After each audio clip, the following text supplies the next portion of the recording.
I never really talked to anybody about this before, but today let's talk about why I hate Malaysian politics.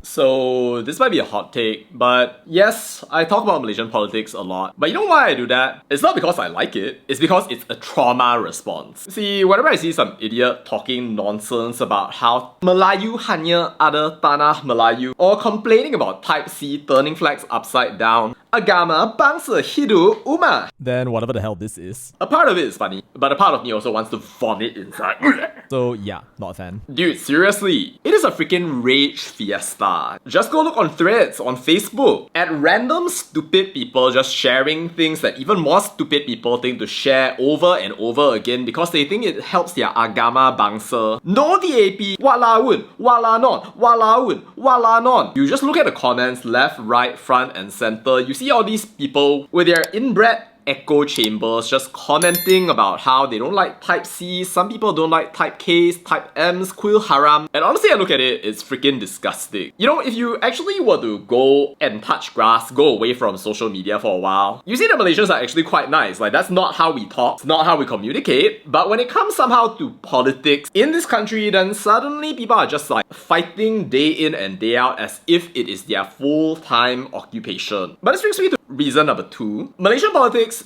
is filled with stupid people. I don't just mean this the way that some people like to say, blame the politicians. Like, no. It's just that I don't remember a single intelligent discussion that I've ever heard from anybody about Malaysian politics that didn't end up reducing into agama bangsa, and all of that tired garbage that I wish that people would just casually throw away. And if they can't throw it away, then they throw away the people who are just spending their work time writing about this nonsense day in and day out, thinking to themselves that somehow their opinion is so important, everybody needs to care. I am the representative of my agama bangsa, hidup, umat. Bruh, nobody cares. And we only care because if you have thousands of people who are out there creating hatred, it can actually spill into the real world. And we don't talk about it, then you're gonna have even more stupid people multiply out like mushrooms after the rain. Which it does because reason number 3, it feeds into this culture of hate. See, politics is supposed to be about who's gonna help the country thrive. If we have an oil crisis, how are we gonna get supply? How do we deal with cost of living? All that simple and boring stuff that in Malaysia is substituted with a whole bunch of low-class B40s going all pendatang, pendatang, pendatang, pendatang, pendatang. Seriously, there's so much hate and so little thinking and people just screaming day in and day out about bahasa, vernacular, UEC, bangsa, bangsa, bangsa. Every single day just accounting for who's a pendatang, who's not a pendatang, who's a pendatang, who's not a pendatang. Bro, if you actually enjoy that, I think I actually have to question your sanity. Admittedly, most of those people are losers, but yeah. But this brings me to my last reason, which is that when you take part in political discussions, whether on threads, Facebook, YouTube or whatever, you're gonna encounter a lot of xiao lang. All these people who come out and complain and scream out racism, act like they represent their race. All Malaysians need to be like this, all Malaysians need to be like that. We are so powerful when actually a lot of them are just, for lack of a better term, not right in the head. And somehow I'm not surprised because like there's actually research that shows that if you are really interested in politics, you really enjoy looking at it day in and day out, which I don't by the way. Surprise, surprise, I have a life. Then it shows that you're probably socially isolated. There are so many other things that you could be taking part in, but you don't take part in that because instead you prefer to take part in the rage machine 24/7. So in a way, I'm not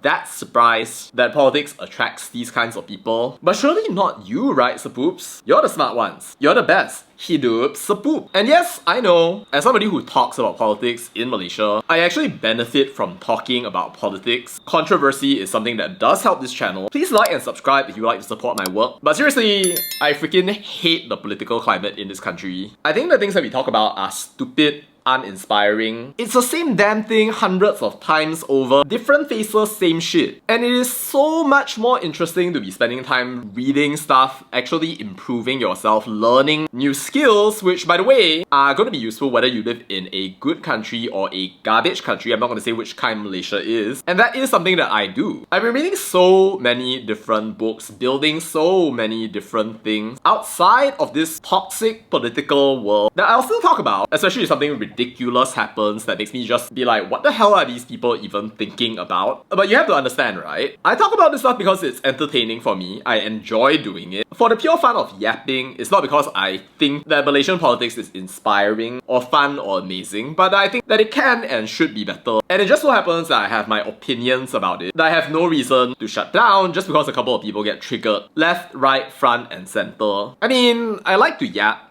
I probably will yap for the conceivable future. But if I did have a wish for Malaysia and Malaysia's politics, it would be that it would actually be more boring. That you wouldn't have all these people just trying to one-up one another to see who is the most penunggang agama, pelindung bangsa. The hero of whatever B40 loser is casually looking through their screen, raging 24/7 because that's the very best thing that they can do to escape from a reality that is too painful for them because they refuse to improve their lives. Whatever they do doesn't matter, and their only way to escape is to feel entitled to everything, ashamed of nothing, contribute to nothing, and make life terrible for everybody else. Honestly, with this kind of political environment, it doesn't matter who is going to win in what election. I don't think Malaysia is going to progress as a country, bros. That's just the way it is. But whether it does or whether it doesn't, you do have to work on yourself. And that's what I'm trying to do right now. Anyway, just wanted to yap about that. See ya.